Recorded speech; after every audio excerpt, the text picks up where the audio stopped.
Hello, BookShark BootCamp. It is your community manager, Jana. Make sure my mic is picking me up here. Can you guys believe that it is the last Wednesday in July for 2025? I'm having a hard time believing it. I have been out and about and hopefully meeting some of you before you are out in the conventions that I have been at. I have one more to go. We'll be in Atlanta this weekend at the Southeast Homeschool Convention. So if you're watching this live or during the week of session 6 and you are in the Atlanta area and planning on visiting the Southeast Homeschool Expo, please come by our booth and say hello. We're giving away not only bags and catalogs, and we're doing a science giveaway. So if you've already have all of those things, and great. If maybe you're looking for something, if you want to add maybe a science, if you're not doing science yet, all of those fun things, those are going to be in the booth. Myself and Tanya, which is one of our BookShark advisors, are going to be there this weekend. So hope to see you guys.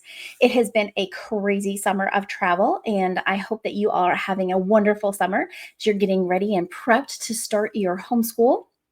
I am excited that you are here today. It looks like maybe we lost something on our one site. Try to run these through both, but we'll see if that actually works.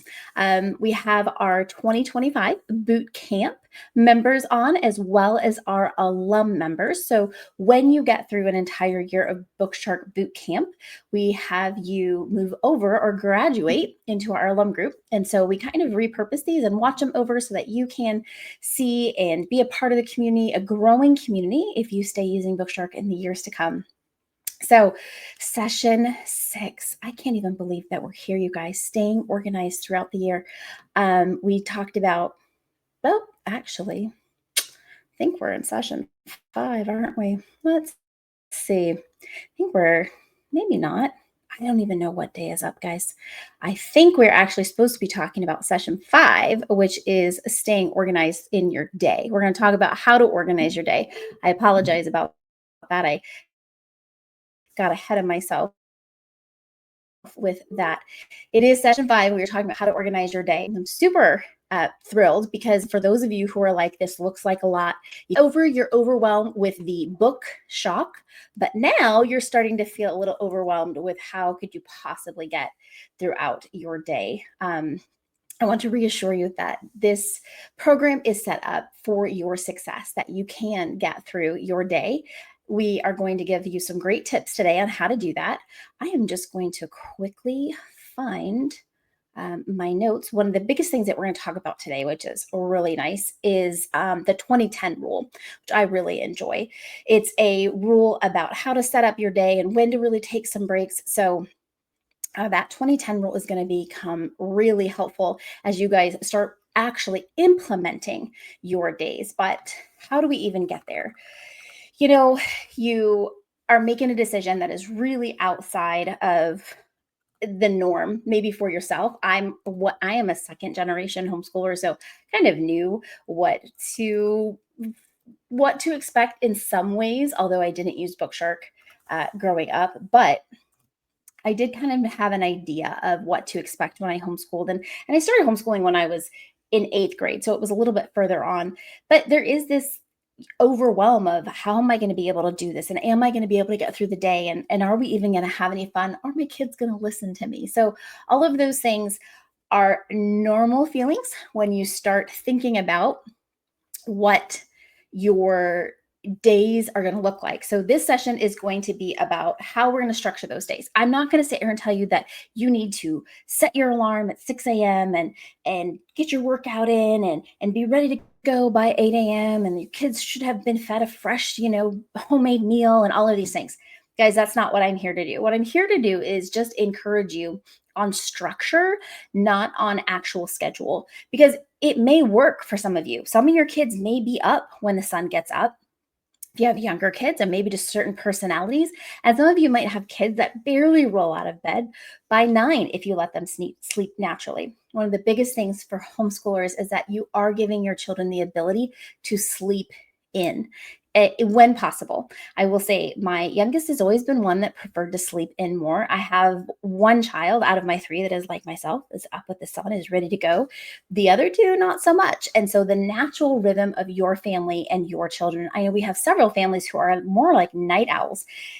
One I knew of a homeschool family who's literally, they had one child and they all stayed up till about 1 or 2 in the morning, and then they slept in and they started their school day afternoon. And so it is really important for you to block out the noise and all of the how-tos when it comes to structuring your homeschool day, because it's only what's going to work for you.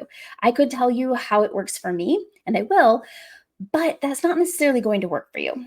I really encourage you to think about not only your family style, but the rhythm of your family and the rhythm of your children. Now, if you have a lot of children, obviously you can't cater to everyone's personal needs. That is impossible or improbable.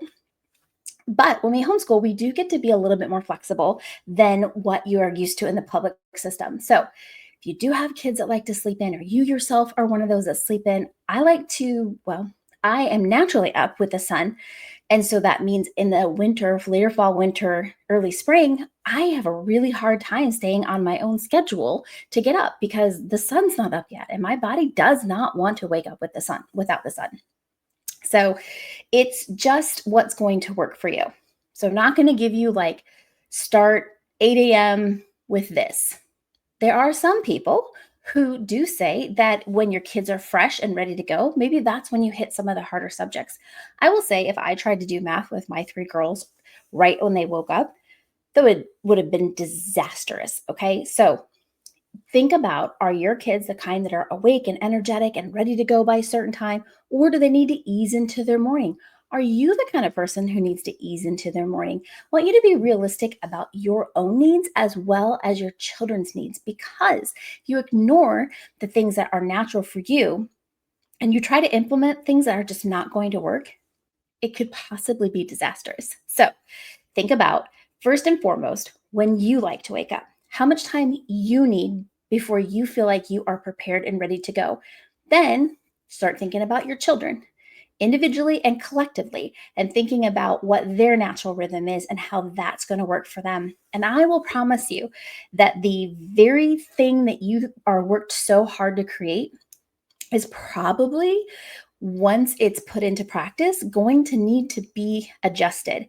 That is just life. It is how we are as humans. So I don't want you to get so wrapped up in those time blocks, in the scheduling, like we were supposed to already be done with history by now. And that's not going to do anybody any good. But looking at your schedule, seeing the core subjects that you have, history, language arts, science, and math, then realistically scheduling in and deciding how long each of these are going to take. Now, on the website, you can actually look to see for your level what the expected time is. And we kind of give you a range. Just off the top of my head, level A, if you do all subjects, is about an hour and a half to 2 hours. So you're looking at 5, 6, and 7-year-olds. Now, it might take you longer than that. Some days it might not even take you that long. Doesn't mean you're doing anything wrong. It just means you're following the natural rhythm and flow of learning with your kids. Now, as they age up, it's going to say 4 to 6 hours into high school. I'm not sure things ever took us 6 hours, but if they did, I would say it was because my girls were really messing around and they knew they had all day and nobody was in a hurry. On the days that I knew I needed to be out of the house by a certain time because of my job or activities that we had scheduled, they knew they had to be start and finish, or at least have a planned time to finish it in that later on in that evening. I did let my girls do their independent reading at night. It was very helpful. It was a great way for them to wind down and relax and build in that habit of reading before bedtime, especially after being, exposed to screens or TV. Just being in that habit of opening up a book and calming down and reading in the evenings was really helpful for us. Now, you might ask, well, then when did you ask the comprehension questions? I did a little bit of both, but if you want to be a little bit more structured than I was, I would say ask the questions at breakfast or maybe after they've woken up. And that's a great way to kind of have them recall and pull from their memories. You could also have them just recap and tell me in the morning about what they read. I wasn't a huge stickler for following all of the rules, but that was one way that we did it. All right, here is another thing that can be super helpful for your family, and it's called the 20-10 rule. The 20-10 rule is working for 20 minutes and then breaking for 10 minutes. You will find once you start to homeschool that the whole world is going to need things from you. And apart from blocking your phone to do not disturb so that nothing else comes in, which may not be a bad idea for set times, the 20-10 rule helps you and your kids stay on task. So let's say you're reading about the Vikings and they ask you a question. And instead of going down that rabbit trail in the moment, you can jot it down and say, when we're on our 10-minute break, let's Google that. Let's find a video about that. We're going to finish up this section that we're working on. Works great for math, language arts, science. You want your kids to be curious. We want to curate natural curiosity, but we also know that realistically, we need to get things done in a timely manner. So don't get caught up on the numbers 20-10. If you have a 5-year-old, going 20 minutes might be unrealistic. And honestly, if you have an 11-year-old, that might be unrealistic as well. You know your kids. If you really need to do more like 10-5, work for 10 minutes, break for 5. And when I say break, I don't mean everyone run away from wherever you're homeschooling. I mean just stop and do a brain break. Do some physical motion. Having something to kind of take them out of that concentration, especially if they're struggling with something. Now, if they're excited and they want to keep going, if you have that timer silently or however you decide to do it, you can let them keep going. There's no rule that says when your timer goes off, you must stop. But it's a great way to implement that. If your kids are really struggling with something or it's really challenging, they know when the timer goes off, there's going to be a break. So 20-10, 10-5, 30, 15, 45, 15, whatever type of break is going to work. Now, you can also say the first 20-10, we are not going to leave or get up, but we're going to do some movement. We're going to do a brain break. We're going to do some trivia. You can pull in some different questions, kind of break from what you're doing. Then you can keep going in the same subject. It doesn't mean that the subject's going to be done in the 20 minutes. Sometimes it is. But if it's not, you do another 20-10 or add on a 10-15. Knowing that you're going to have a break not only helps you as the instructor, but really helps your kids, gives them a sense of security. Like, this might be really hard, but I know I'm going to be able to stop in 5 more minutes and take a fun brain break, body movement, and then I can get back into it. May take some time also for you to find this rhythm in your family as well. But it is important to schedule in breaks. I can already hear you saying, how will we ever get anything done? You will get things done if you follow a set type of break.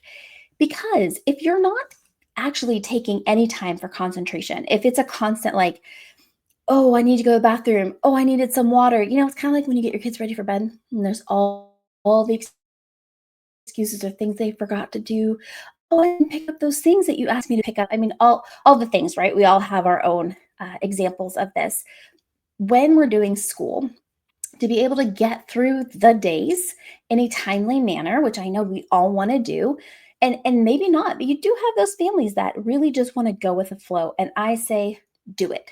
Enjoy yourselves. Not my personality, not something that I could get on board with, but I also not so regimented that we needed to sit down from 8 to 9 and then from 9:15 to 10:15. I did not want to have to feel so constrained by what we were doing. We were homeschooling, we have flexibility, but I also needed to know we were going to get things done because I'm the type of person that likes to finish. I say I close my circles.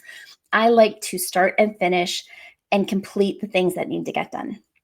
So these are suggestions, obviously, but they are things that definitely work. If you find that you're going to just see how it goes, go with the flow, and you're getting frustrated and things are not getting done, and you may start to feel further and further behind in your original plan that you scheduled out in that calendar that we printed, then maybe you want to watch this again and go, okay, as much as I didn't want to admit it, we might really need a 20-10 type of rule. So keep that in mind. I will put a few notes in here for you guys. So a quick little, you can always watch the BookShark BootCamp in 30 minutes or less on that one link on our YouTube channel. So you have the idea of natural rhythm, of scheduling your day that works for you and your children, the 2010 rule, and what's going to, again, work for you and your family, but making sure that you do schedule in breaks, because there is nothing worse than working through a subject, again, that might be a little challenging and knowing that you're going to have to push through until it's done.